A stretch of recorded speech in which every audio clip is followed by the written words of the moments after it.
There we go. Right. Hello, everybody. Merry Christmas. I think hot sauce is at its best when it's interesting, when it's giving us interesting discussion points. And I wanted to make this talk about happiness and contentedness on a global scale. One of my qualifications about that, well, I don't really have any. I'm a bit of a political anorak, and I have dabbled in a bit of this and appropriated it to our work. But I'll come on to that a bit later. So. The election has been an interesting exercise in understanding what matters to people, or indeed what doesn't matter to people.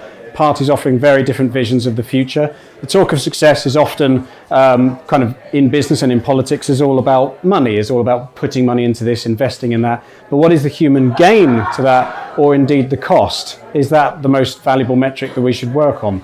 So it's, in my view, it's old politics trying to attack new problems. I think we face three crises: climate, inequality and democracy. They're all interlinked and they're all in a state of peril.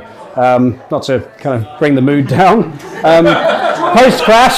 Post-crash, wages are lackluster, most adults earning less in real terms than their parents, but we're told GDP keeps marching ever higher, the FTSE climbing to new heights. What's wrong with you? You should be happy. GDP says we're doing well, so why doesn't it feel like we're doing well? And I, was really struggling for what I was actually going to do this talk on, and this was one of the things that got me started on it. It's Iceland putting well-being ahead of GDP in their budget. Again, bring back to that argument, really, if the economy is growing and that growth is unsustainable, then is it right? So we believe that GDP as a measurement of progress has some very, very serious flaws and needs re-examination in the next decade. Not only is it inaccurate, but it also misses anything unpaid. It misses things like volunteering. It puts a value on illegal drug trafficking, but not unpaid care work, and overall short-termism. And in fact, it was put this way: having sex with your wife doesn't count in GDP, but with a prostitute it does.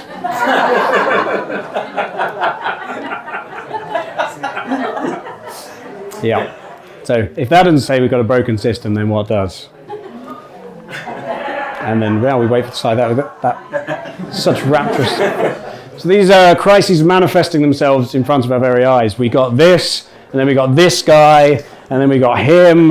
I think it goes to show that Western democracy is in retreat. We're turning to political strongmen, and the online world is kind of polarizing everybody, and people are becoming more siloed. But you know what they say, the night is darkest just before the dawn.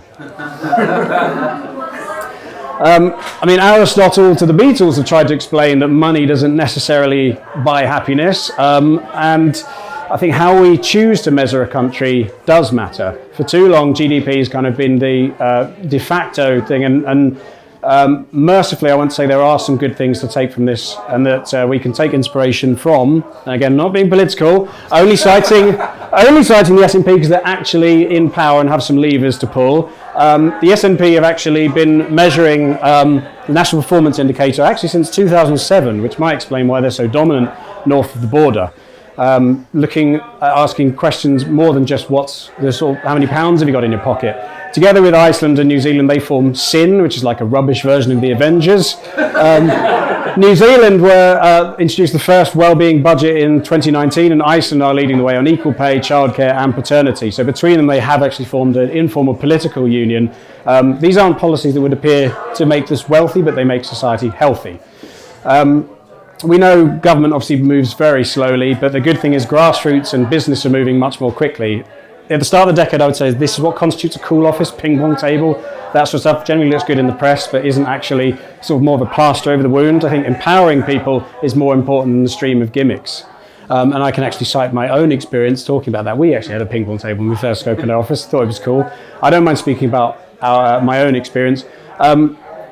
18 months ago, we were having a bit of a difficult time, probably one of the most difficult in my career. But we've had a real turnaround when we renewed our focus on the people in the business, and we've actually, year to date, we've got by far, by any metric, the strongest year we've had, and that's pretty much with the same team.